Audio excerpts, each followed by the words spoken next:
पिछली किस्त में हमने देखा था कि जेर कुताई की और आईगुल की शादी हो गई थी। उस्मान भी गुंदूज को माफ़ कर देता है और कबीले में भी एक शानदार किस्म की ना एंट्री मारता है। एक बार तो गातू पर भी काबू पा लेता है, लेकिन वज़ीर की दखल अंदाजी से ना सब गड़बड़ हो जाता है। तो अब चलते हैं हम अगली किस्त की तरफ। तो इस किस्त के हवाले से ना बहुत सारे सवाल हैं, जैसे कि क्या जेर कुताई मर जाएगा या बाला का बेटा भी पैदा होते के साथ वफात पा जाएगा। उस्मान के साथी कैद हो जाएंगे और कबीले पर हमला हो जाने के बाद उस्मान का क्या होगा, या फिर उस्मान गेगातू का सर उतारने में कामयाब हो जाएगा। ये सब कुछ और बहुत कुछ भी इस वीडियो में, तो वीडियो को पूरा देखिएगा एंड तक। तो इस किस का आगाज़ ना कबीले से होता है, जहाँ बाला और जहरा बैठी होती हैं खेमे में। इतने में बाला को पेट में दर्द उठता है, लेकिन वो हैरान भी होती है कि अभी काफ़ी वक्त होता है। फिर वो जहरा को सलेजान अम्मा को बुलाने का बोलती है। जहरा भागती हुई सलेजान को बुलाती है। देखते ही देखते तमाम खवातीन जो है ना वो बाला के खेमे में जमा हो जाती हैं, यानी सलेजान, मलहून, आयशा, जहरा, आयगुल वगैरह। फिर सीन तब्दील होता है, हम वापस वहाँ आते हैं जहाँ पिछली किस्त का इख्तिताम हुआ था। अब यहाँ 3 ग्रुप इकट्ठे होते हैं, उस्मान और इसके साथी, वज़ीर और इसके लोग, और निकोला। निकोला तो मौका देखते ही ना अपने साथियों के साथ वहाँ से फ़रार हो जाता है। पीछे ये लोग मुसलसल तीरों की बारिश कर रहे होते हैं एक दूसरे के ऊपर। वज़ीर के लोग तादाद में बहुत ज़्यादा होते हैं, उस्मान के सिपाही मुसलसल ज़ख्मी और शहीद हो रहे होते हैं। पर सबसे ज़्यादा बुरी हालत जेर कोताई की होती है। बुढ़ा गिगातू इस सब का फ़ायदा उठाते हुए वहाँ से फ़ौरन फ़रार हो जाता है। एक और चीज़, गंगोर भी वज़ीर की तरफ से ना लड़ रहा होता है, इसलिए वज़ीर का पलड़ा इस वक्त भारी होता है। खैर, उस्मान जो है ना सिपाहियों को बोलता है कि वज़ीर को काबू करो, तो वो गिगातू के पीछे जाएगा। इतने में हम एक नया किरदार देखते हैं, अरबे, जो कि वज़ीर का ख़ास आदमी होता है। वज़ीर कोनूर को उस्मान के पीछे लगाता है और अरबे को कोनूर के पीछे, क्योंकि इसको अब पूरा यकीन हो चला है कि कोनूर उस्मान के साथ हो चुका है। खैर, थोड़ी ही देर के बाद सब सिपाही ज़ेर हो जाते हैं। वज़ीर इन सबको बंदी बना लेता है। अब इन सबको ज़मीन पे लटा के इनके सरों को अपने पैरों के नीचे मसलते हुए मुसलसल इनको तकलीफ़ पहुंचा रहा होता है। पर सिपाहियों के हौसले ईमान की ताकत से बहुत बुलंद होते हैं। वज़ीर की फालतू की बकवास इनका कुछ बिगाड़ नहीं पाती। खैर, दूसरी तरफ उस्मान इस दरख्त तक पहुंच जाता है जहां गिगातू का खून लगा हुआ था। उस दरख्त के साथ ना थोड़ी देर पहले गिगातू ने टेक लगा के थोड़ा सा आराम किया था, लेकिन उसका खून जो है ना वो उस दरख्त के साथ थोड़ा सा लगा रह जाता है। तो थोड़ा और पीछा करने के बाद वो लोग गेगातू तक भी पहुंच जाते हैं। फिर उस्मान गेगातू पर एक तीर चलाता है, जिस पर एक मंगोल आगे आ जाता है और तीर सीधा इसकी गर्दन में ठुक। उफ यार, वैसे सच में ना इन कुत्तों के वफादार भी ना ज़रूरत से ज़्यादा वफादार साबित हुए हैं। खैर, बाबा गेगातू तो फिर से बच जाता है। इसके बाद कुछ मंगोल आगे बढ़ते हैं, लेकिन उस्मान इनके हमले को नाकाम बना देता है। जल्द ही गेगातू को ये बात समझ में आ जाती है कि वो ज़्यादा देर इन लोगों के सामने नहीं टिक पाएंगे, तो बुज़दिलों की तरह उड़नछू हो जाते हैं।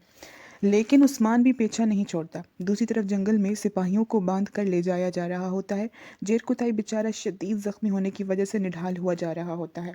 बाईसिंगोर उसको बार बार तसल्ली दे रहा होता है और वजीर शैतान का चाचा इस गैर इंसानी सलूक से ना हद दर्जे लुत्फानंदोज हो रहा होता है। इसके बाद वो लोग एक जगह रुकते हैं जहाँ उन्होंने एक जेर ज़मीन पिंजरा नुमा जिंदान बनाया होता है, जिसके अंदर सिपाहियों को ना मुर्गियों की तरह फेंक रहे होते हैं। बाईस सुंगुर इनको बोलता है कि कम से कम जेर कुताई को तो छोड़ दिया जाए, मगर वहाँ तो जैसे सब लोग ही बेरहम हो चुके होते हैं और जेर कुताई पे ना बिल्कुल भी रहम नहीं खाते, बेरहम इंसान। फिर वजीर इस सारे मंजर से खुश होते हुए बड़ी बड़ी भड़के मारता है कि वो इन सबको कैसे सबक सिखाएगा। वो अपने लोगों को बोलता है कि इनको खाने के लिए कच्चा गोश्त और पीने के लिए गलीज पानी दो, यानी वजीर इंसानियत के आखिरी मेयार से भी ना नीचे गिर चुका हुआ है। फिर वो उनको बोलता है कि अब वो कबीले पर धावा बोलने जा रहा है। सब सिपाही बेबसी से सिर्फ गुस्सा ही कर सकते हैं इस वक्त। दूसरी तरफ उस्मान, तुर्गुत और बुरान, और एक और सिपाही होता है जिसका मुझे नाम नहीं आता, तो मैं इसको सिपाही बोलूँगी। वो सब लोग मुसलसल गेगातू का पीछा कर रहे होते हैं। एक जगह पे तुर्गुत आगे बढ़ता है तो एक जाल में फंस जाता है। असल में मंगोलों ने ज़मीन के अंदर एक घड़ा खोदा हुआ होता है, इसमें ना बहुत सारी नुकीली लकड़ियाँ भर देते हैं जो किसी भी इंसान को बेदर्दी से मारने के लिए काफ़ी होती हैं। लेकिन तुर्गुत के गिरने से पहले ही उस्मान इसको पीछे से पकड़ लेता है, बुरान को टांग मारकर पीछे की तरफ फेंक देता है और इसकी भी जान बच जाती है। पीछे से आते मंगोलों से निपटने के बाद बुरान और जो इनका चौथा सिपाही होता है वो फ़ौरन से उस्मान और तुर्गुत की मदद को पहुंचते हैं और इनको पीछे खींच लेने में कामयाब हो जाते हैं। इधर खेमे में बाला की हालत अच्छी नहीं होती है। सब खवातीन बाला और बच्चे के लिए कोशा होते हैं। इतने में तबल बजते हैं। असल में वजीर अपने सिपाहियों को लेकर कबीले को यरगमाल बनाने के लिए आ जाता है। मलहून और आयशा फटाफट बाहर निकलती हैं। सामने से वजीर आता है तो मलहून इसको बोलती है कि अंदर पैदाइश हो रही है, लिहाजा अंदर ना जाया जाए। अगर बंदी बनाना है तो उसे साथ ले जाए, लेकिन बाला और सलेजान को छोड़ दे। पर कसम ना वजीर इतना कोई खबीस और बेशरम आदमी होता है ना। ये सब सुनने के बाद भी खेमे में घुसा चला जाता है। मलहून इसके पीछे जाकर इसको रोकती है। वो अपने सिपाहियों को खेमे के अंदर एक और जो कमरा बना हुआ होता है उसमें जाने को बोलता है, तो मलहून इन सिपाहियों को तलवार के ज़रिए रोकती है। फिर वजीर सिलेजान और बाला को बाहर आने को बोलता है। वो ज़ोर ज़ोर से आवाज़ें लगाता है, सिलेजान खातून, बाला बाहर आ जाए। सिलेजान बाहर आती है, पीछे से बाला भी आती है, जिसके दर्द में अब ना काफ़ी आराम आ चुका होता है। वजीर ये देखकर बोलता है कि वो लोग बाला को लेकर झूठ बोल रही हैं, ये खुद अपने कदमों पे चलकर बाहर आई है। बहरहाल सिलेजान और मलहून पूरा जोर लगाती हैं कि बाला को खेमे में ही रहने दिया जाए, पर वजीर की मुंडी ना खाली नाम ही हिलती है। फिर वजीर अपने सिपाहियों को बोलता है कि सब खवातीन को बंदी बनाकर सुगोत ले जाया जाएगा। इसके बाद तो सिलेजान वजीर की ना तारीखी छितरोल करती है। वो उसको बोलती है कि तुम आदमी कहलाने के ना लायक ही नहीं हो, और तो और तुमको तो हैवान भी नहीं बोला जा सकता, क्योंकि हैवान भी बुरा मनाएंगे। कसमें वजीर की शक्ल ना देखने वाली होती है। सीन फिर से उस्मान की तरफ आता है, जहाँ पर वो लोग मुसलसल गिगातू के पीछे होते हैं। गिगातू ने भी जगह जगह अपनी हिफाजत के लिए ना जाल बिछा रखे होते हैं, इसीलिए जैसे ही सिपाही आगे बढ़ता है तो एकदम इसकी टांग में एक नोकीली लकड़ी खुप जाती है। फिर उस्मान इस लकड़ी को इस सिपाही की टांग से खींच के बाहर निकालता है, जिस पर इस बेचारे को बहुत ही ज़्यादा तकलीफ होती है। इसके बाद उस्मान कहता है कि हमें अलग अलग रस्तों पर चलना होगा ताकि हम जल्दी ही इन्हें ढूंढ सकें। इसके बाद हम देखते हैं कि आयशा खातून कैसे भी करके आईगुल तक पहुंच जाती है और इसको सारी तफसील बताती है कि कैसे वजीर ने खवातीन को बंदी बना लिया है। आईगुल गुस्से में आकर तलवार निकालती है और बोलती है, मैं वजीर की ना ऐसी की तैसी कर दूंगी। तो आयशा इसको समझाती है कि तुम अकेले कुछ भी नहीं कर सकती, बेहतर है कि तुम गुंदूज तक पैगाम पहुंचाओ, क्या पता वो वजीर को कायल कर ले। इतने में वजीर के दो सिपाही आईगुल की तरफ बढ़ते हैं, जो कि गुंदूज की तरफ जा रही होती है। वो आईगुल पर हमला करते हैं, तो आयशा और आईगुल इनको बेहोश करके इनकी तलवारें फेंक देती हैं। वहाँ खेमे के बाहर वजीर तमाम खवातीन को बंदी बनाकर ले आता है, जिस पर तमाम लोग गुस्से से पागल हो जाते हैं। वजीर उनको बोलता है कि ये सब तुम लोगों की भलाई के लिए है, इसलिए मेरे रास्ते में ना आए कोई। लेकिन ये सब लोग बोलते हैं कि हम उस्मान साहब का साथ कभी भी नहीं छोड़ेंगे। इतने में एक आदमी आगे बढ़कर वजीर को बुरा भला बोलता है, जिस पर वजीर गुस्से से इनका गला काट देता है। वजीर का जुल्म देखकर बाला इसको बोलती है कि जालिम, तुमको हर एक शहीद का हिसाब देना होगा। इसके बाद वजीर के सिपाही खवातीन को गाड़ी में बिठा रहे होते हैं, तो आयशा खातून आगे बढ़ती है और वजीर को बोलती है कि बहुत ठंड है, अगर इजाज़त हो तो मैं रेहान को कंबल लपेट दूं। जिस पर वजीर इसको इजाज़त दे देता है। फिर आयशा रेहान को कंबल उड़ाती है और चुपके से मलहून के हाथ में एक छोटा सा चाकू दे देती है और इसको बताती है कि आईगुल रस्तों में मदद लेकर पहुंच जाएगी। फिर वजीर इन सब को लेकर निकल जाता है और साथ ही साथ बाला की घोड़ी आलाजा भी कबीले से निकल पड़ती है। दूसरी तरफ अरमान काया में गुंदोज निकोला को सख्त सुनाता है इसके भगोड़े होने पर। वो इसको बोलता है कि वो इसके भाई के साथ ऐसा कैसे कर सकता है। तो निकोला इसको बोलता है कि मैं फालतू के इत्तेहाद के लिए अपने लोगों की और अपनी जान नहीं गंवा सकता था। फिर गुंदूज गुस्से से वहाँ से निकल जाता है। इसके पीछे पीछे कोसिस गुंदूज को बोलता है कि इसको निकोला जैसा बिल्कुल भी ना समझा जाए, वो हर कीमत पर उस्मान का साथ देगा। बहरहाल गुंदोज कोसिस पर भी यकीन तो नहीं करता, लेकिन वो लोग वहाँ से निकल पड़ते हैं। इनके जाने के बाद निकोला अपने आदमी को बोलता है कि वजीर के पास जाकर बोले कि वो वजीर के साथ इत्तेहाद करना चाहता है। यानी निकोला ना अब डबल क्रॉस करने के चक्रों में है। अब आईगुल भी आती है किले में। मारी से गुंदोज के मुतालिक सवाल करती है, जिस पर वो उसे बताती है कि वो और कोसिस तो अभी अभी निकल गए। फिर आईगुल इसे सब बताती है तो मारी मदद का बोलती है, जिस पर आईगुल बोलती है कि वो यहीं रहे और अपने होने वाले बच्चे की हिफाजत करे। लेकिन आईगुल के जाने के बाद वो कोर्नेलिया को लेकर निकल जाती है मदद करने के लिए। सीन फिर दोबारा से जंगल में जाता है, जहाँ कोनूर सिपाहियों के साथ उस्मान को ढूंढ रहा होता है। एक जगह इसको निशानात मिलते हैं, जिस वजह से इसे पता चलता है कि उस्मान लोग इस तरफ गए होंगे। वो सिपाहियों को दूसरे रास्ते लगाकर खुद इस तरफ चल पड़ता है, लेकिन कोनूर की बदकिस्मती के आरबे ये सब कुछ देख रहा होता है। असल में वो छुप छुप कर कोनूर का पीछा कर रहा होता है। खैर सीन फिर से गुंदोज और कोसिस की तरफ शिफ्ट होता है, जहाँ वो लोग लड़ाई वाली जगह पर पहुँचते हैं, जहाँ पर हर तरफ लाशें ही लाशें होती हैं। गुंदूज अपने सिपाहियों की लाशें देखकर बहुत गमज़दा हो रहा होता है। फिर ये लोग वहाँ से लाशें उठा रहे होते हैं, यानी कोसिस अपने लोगों की और गुंदूज अपने सिपाहियों की। तभी गुंदूज को बामसी साहब की तलवारें नजर आती हैं। वो हैरान रह जाता है, क्योंकि ये तलवारें जेर कुताई के पास होती हैं और इसको लगता है कि शायद जेर कुताई भी ना शहीद हो गया है।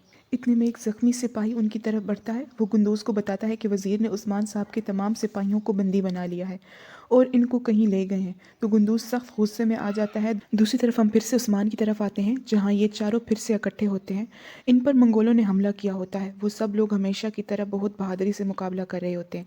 इन मलऊनों को जहन्नुम वासिल करने में कामयाब भी हो जाते हैं। फिर अचानक से एक मंगोल बुरहान पर पीछे से हमला करने वाला होता है तो वहाँ कोनूर आकर इसको तीर मार देता है। बुरहान कोनूर को देखकर खुशी का इजहार करता है। फिर कोनूर इसको बताता है कि वज़ीर ने इसे उस्मान को ढूंढने के लिए भेजा है, अब वो क्या करे। तो उस्मान इसको बोलता है कि बहुत सारी देर लगाकर वापस जाना और फिर वापस जाकर वज़ीर को बोलना कि उस्मान का पता नहीं चल सका। और ये सारी बातें आरबे सुन रहा होता है। अब एक तरफ उस्मान गिगातू के पीछे लगा होता है, दूसरी तरफ गुंदूज और कोसिस उस्मान को तलाश कर रहे होते हैं और तीसरी तरफ मारी और कोर्नेलिया ख़वातीन को बचाने के लिए पहुंच जाती हैं। मारी के सिपाही वज़ीर के सिपाहियों को ज़ेर करने में कामयाब हो जाते हैं और ख़वातीन इन सिपाहियों से बचने में कामयाब हो जाती हैं। लेकिन इस वक्त बाला को शदीद तकलीफ़ शुरू हो जाती है, जिसकी वजह से वो लोग एक गार में पनाह लेती हैं, जहाँ पर बहुत तकलीफ़ उठाने के बाद बाला एक बेटे को जन्म देती है। लेकिन इस बच्चे की आंखें बंद होती हैं और वो बिल्कुल खामोश होता है। तो सिलेजान खातून रोते हुए बच्चे की पीठ पर हल्के हाथ से थप्पड़ मारती है, जिस पर बच्चा एकदम से रोने लग जाता है। इसके बाद ये सब खुशी और सुकून का सांस लेती हैं। दूसरी तरफ उस्मान लोग भी एक गार में पहुंच जाते हैं, जिसमें उस्मान को यकीन होता है कि गिगातू यहीं पर मौजूद है। लेकिन यहाँ भी इनको गिगातू के बिछाए एक जाल का सामना करना पड़ता है, लेकिन खुशकिस्मती से वो यहाँ भी बच जाते हैं। दूसरी तरफ सिपाही भूख, प्यास और जख्मों से बिल्कुल निढाल होते हैं।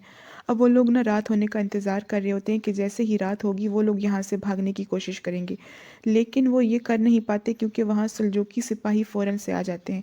वो इनको बोलते हैं कि हम जानते थे कि तुम लोग ये करने की कोशिश करोगे, इसलिए हम यहाँ से गए ही नहीं थे और तुम लोगों पर नज़र रखी हुई थी। बाइस सुंगुर इस सिपाही को बोलता है कि तुम लोग वज़ीर के पालतू कुत्ते हो। हम अल्लाह की राह में लड़ते हैं, लेकिन तुम लोग मुसलमान होने के बावजूद किस लिए लड़ते हो? हाँ, तो वो सिपाही इसको बोलता है कि तुम लोग आज की रात सुकून से सो जाओ, कल तो तुम लोगों का फैसला होने वाला है। अब हम दोबारा से सुगोत में आते हैं, जहाँ निकोला का आदमी वज़ीर को निकोला का पैगाम देता है। तो वज़ीर इसको बोलता है कि वो निकोला के साथ इत्तेहाद नहीं करेगा। तो वो कुनूर को इशारा करता है, तो कुनूर इसकी गर्दन काट देता है। इसके बाद वो कुनूर को जाने के लिए बोलता है। कुनूर के जाने के बाद हम देखते हैं कि आरबे ने वज़ीर को कुनूर के बारे में पहले ही सब कुछ बता दिया होता है और वज़ीर सिर्फ ड्रामा करने की गर्ज से ये सब कुछ करता है ताकि उस्मान के लिए जाल बुना जा सके। असल में वो सब कुनूर को इस्तेमाल करके उस्मान को फंसाना चाहता है। वैसे ये बात सही है, उस्मान कुनूर को वज़ीर को फंसाने के लिए इस्तेमाल करता है और वज़ीर उस्मान को फंसाने के लिए। खैर, इसके बाद इसका आदमी अंदर आता है और बोलता है कि ख़वातीन भागने में कामयाब हो गई हैं, जिस पर वज़ीर गुस्से से लाल पीला नीला होकर इस आदमी को एक लगा देता है और आरबी को बोलता है कि जाकर ख़वातीन को ढूंढो और इनको मेरे सामने पेश करो। दूसरी तरफ उस्मान लोग एक गार में होते हैं। उस्मान की आंख लग जाती है। इसको ख्वाब आता है कि वो कबीले में गया है, वहाँ इसको बच्चे की रोने की आवाज़ें आती हैं और सामने बाला खड़ी होती है। वो फ़ौरन बाला की तरफ जाता है। इसको बेटा पैदा होने की खुशखबरी मिलती है। इसके बाद ख्वाब में ही वो अपने दोनों बेटों को उठाए पोस्ट पर बैठा हुआ होता है। तो इसके बाद इसकी आँख खुल जाती है। फिर वो सब लोग इसी गार में अजान देकर नमाज अदा करते हैं। वो अल्लाह ताला से दुआ मांगते हैं अपनी कामयाबी की और इन तमाम मुसीबतों से बाहर निकलने की। सुबह होती है तो हम सिपाहियों को इस भयानक जिंदान में देखते हैं, जहाँ जेर कोताही बहुत बुरी हालत में होता है। सब लोग मुसलसल इसको होश में लाने की कोशिश कर रहे होते हैं। आखिरकार इसको होश आ जाता है और वो बोलता है कि जेर कोताही नहीं मरता, जिस पर सब हंस पड़ते हैं। इन मुश्किल हालातों में भी ना वो सब एक दूसरे को तसल्ली देते हैं, अल्लाह का करम होगा तो उस्मान साहब जल्दी आएंगे और इन मलऊनों से हिसाब भी लेंगे। इतने में वहाँ पर वज़ीर भी अपनी मनहूसियत समेत आ जाता है, जिस पर सिपाही इसको शैतान के लक़ब से नवाजते हैं और वो भी खुशी खुशी ये लक़ब कबूल करता है और कहता है कि मैं शैतान ही हूँ। फिर वो इनको बोलता है कि आज का दिन तुम लोगों का आखिरी दिन है। फिर वो अपनी शान में जी भर के कसीदे पढ़ता है, आगे भी कसीदे जारी रखता है, लेकिन सिपाही इसको बोलते हैं कि तुम सिर्फ एक गद्दार हो और कुछ भी नहीं। वज़ीर इनको बोलता है, देखो तुम ज़रा, तुम इस उस्मान के साथ हो, वफादारी की बातें कर रहे हो, जो तुम लोगों को छोड़कर चला गया है। अब देखते हैं कि तुम लोग इस जिंदान को तोड़कर कैसे बाहर निकलते हो। दूसरी तरफ उस्मान मुसलसल गिगातू की तलाश में होता है, तो सामने से गिगातू खुद ही आगे आ जाता है। गिगातू बोलता है, उस्मान, अच्छा होता कि अगर तुम मुझे रात में ही ढूंढ कर मार देते, क्योंकि अब तुम ऐसा नहीं कर पाओगे। फिर इसके बाद बहुत सारे मंगोल अपनी मनहूस आवाज़ें निकालते हुए वहाँ पर आ जाते हैं, लेकिन उस्मान एंड साथी भी ना खूब इनसे हिसाब बराबर कर रहे होते हैं। हालांकि ये सिर्फ 4 अफराद होते हैं और मंगोल भर भर के आ रहे होते हैं, लेकिन फिर भी बग़ैर घबराए और लड़खड़ाए मुकाबला करते रहते हैं। गिगातू उस्मान की बहादुरी से बहुत ही ज़्यादा मुतासिर होता है, लेकिन क्या कीजिए, है तो दुश्मन ना। फिर दूसरी तरफ मारी और कोर्नेलिया शिकार की तलाश में होती हैं, लेकिन वहाँ पर वज़ीर के सिपाहियों को देख लेती हैं जो ख़वातीन को ढूंढते फिर रहे होते हैं, और उल्टे कदमों वहाँ से सीधी गार में जाती हैं और सारी सूरत हाल से आगाह करती हैं। इस पर मलहून और सेलेजान फ़ौरन अपनी तलवारें संभाल लेती हैं। बाला भी साथ आने का बोलती, जिस पर सेलेजान मना कर देती और उरहान को इसकी गोद में डालकर इसको बोलती है कि वो यहीं पर इंतज़ार करे, क्योंकि उसकी हालत ज़्यादा अच्छी नहीं होती है। इसके बाद वो सब बाहर चली जाती हैं। दूसरी तरफ एक मंगोल उस्मान के पीछे से वार करने लगता है तो पीछे से इसको एक तीर लगता है। फिर तो जैसे तीरों की बारिश शुरू हो जाती है। असल में वहाँ पर गुंदोज और कोसिस और आयगुल आ जाते हैं मदद के लिए। ये सब कुछ देखकर गिगातू की हालत बिल्कुल पतली हो जाती है, इसलिए वो भी पतली गली से निकलने की करता है। उस्मान इसके पीछे जाने की कोशिश करता है तो गुंदूज इसको रोक देता है। उस्मान नहीं रुकना चाहता, लेकिन गुंदूज वज़ीर की घटिया हरकत के बारे में बताता है तो बहुत गुस्से में आ जाता है उस्मान। फिर आयगुल उस्मान को ये भी बताती है जब वज़ीर ख़वातीन को बंदी बना रहा था तो बाला किस तकलीफ़ से गुजर रही थी, जिस पर उस्मान और भी ज़्यादा गुस्से में आ जाता है। गुंदूस उस्मान को बोलता है कि मैं ख़वातीन को बचाऊंगा और आप अपने साथियों को छुड़वा लीजिए, लेकिन उस्मान गुंदूस को कहता है कि नहीं, पहले आप तमाम सरदारों से मुलाकात करें और इनको मदद के लिए इकट्ठा करें। इतने में तुर्गुत मंगोलों के कमांडर को पकड़कर ले आता है और बोलता है कि अब इसके ज़रिए से सिपाहियों को छुड़वाएंगे। अब सब लोग अलग अलग रास्तों पे चल पड़ते हैं, यानी तुर्गुत सिपाहियों की तरफ, गुंदोज सरदारों की तरफ और उस्मान ख़वातीन की तरफ। अब तुर्गुत इस तरफ जाता है जहाँ पर सिपाही कैद होते हैं। इसको वहाँ देखकर वज़ीर हैरत से फटने वाला हो जाता है। तो तुर्गुत इसको बोलता है कि सिपाहियों को इसके हवाले कर दे, बदले में वो भी इसको कुछ पेश करेगा। सिपाही भी तुर्गुत की आवाज़ सुनकर बहुत खुश हो जाते हैं। वज़ीर पूछता है तुम्हारे पास है ही क्या मुझे देने के लिए, और मुझे वैसे भी तुम्हारी जान के अलावा और कुछ नहीं चाहिए। तो तुर्गुत इसके सामने कमांडर को ले आता है और बोलता है कि तुमको ताकत चाहिए, इसे ले जाओ और गिगातू के सामने पेश कर दो। ये गिगातू का ख़ास आदमी है और गिगातू के पास जब ये जाएगा तो तुम्हारी ताकत मज़ीद बढ़ जाएगी, और सिपाहियों को तुम मेरे हवाले कर दो। खैर, अब मजबूरन वज़ीर को ये सब कुछ करना ही पड़ता है। यहाँ उस्मान ख़वातीन की तलाश में होता है तो इसके सामने से आलाजा आ जाती है, जिसको देखकर उस्मान समझ जाता है कि आलाजा जानती है कि इसकी मालकिन कहाँ है, और इसीलिए उस्मान आलाजा के पीछे पीछे चल पड़ता है। दूसरी तरफ वज़ीर के सिपाहियों को सेलेजान और मलहून रोक के खड़ी होती हैं, यानी फुल मुकाबला मूड में। इतने में आलाजा आ जाती है, जिससे चंद लम्हों के लिए सिपाहियों के कदम रुक जाते हैं। आलाजा को देख के जो है ना सेलेजान बहुत ज़्यादा खुश होती है, लेकिन ये सिर्फ चंद लम्हों के लिए होता है। इसके बाद वो दोबारा से उनके ऊपर हमला करने ही वाले होते हैं। उस्मान वहाँ पर आ जाता है और एक बार फिर से जंग शुरू हो जाती है। बहरहाल उस्मान इन लोगों को भगाने में कामयाब हो जाता है। कुछ लोग ज़ख्मी हो जाते हैं और बाकी सारे वहाँ से भाग जाते हैं। फिर वो बाला के पास गार में जाता है और इसकी गोद में दोनों बच्चों को देखकर बहुत खुश हो जाता है, यानी इसने जो ख्वाब देखा था वो ख्वाब सच हो गया था। वो अपने दोनों बेटों को अपने गोद में लेता है और बाला को बोलता है कि मुझे अलाउद्दीन नाम बहुत पसंद है। बाला को भी ये नाम बहुत पसंद आता है। इसके बाद उस्मान अपने बेटे का नाम अलाउद्दीन रख देता है। इसके बाद वो लोग कबीले जाते हैं, क्योंकि उस्मान कहता है कि वो अपने बेटे की पैदाइश का जश्न ज़रूर मनाएगा। वो लोग कबीले में वापस आते हैं जहाँ पर शेख अदीबाली भी मौजूद होते हैं और तमाम लोग वहाँ पर मौजूद होते हैं, यानी कि उस्मान के सिपाही, ख़वातीन, उस्मान और बाकी सब लोग, और वो सब लोग बहुत खुश होते हैं। इसके बाद शेख अदीबाली बच्चे के कान में अजान देते हैं। फिर उसके बाद उस्मान बोरान को बोलता है गीत गाने के लिए, और इसी गीत के दौरान ही इस किस्सा का इख्तिताम हो जाता है। और अगर आप लोगों को मेरी वीडियो पसंद आई हो तो लाइक, सब्सक्राइब और शेयर तो बनता है बॉस। अल्लाह हाफ़िज़, मिलते हैं अगली वीडियो में।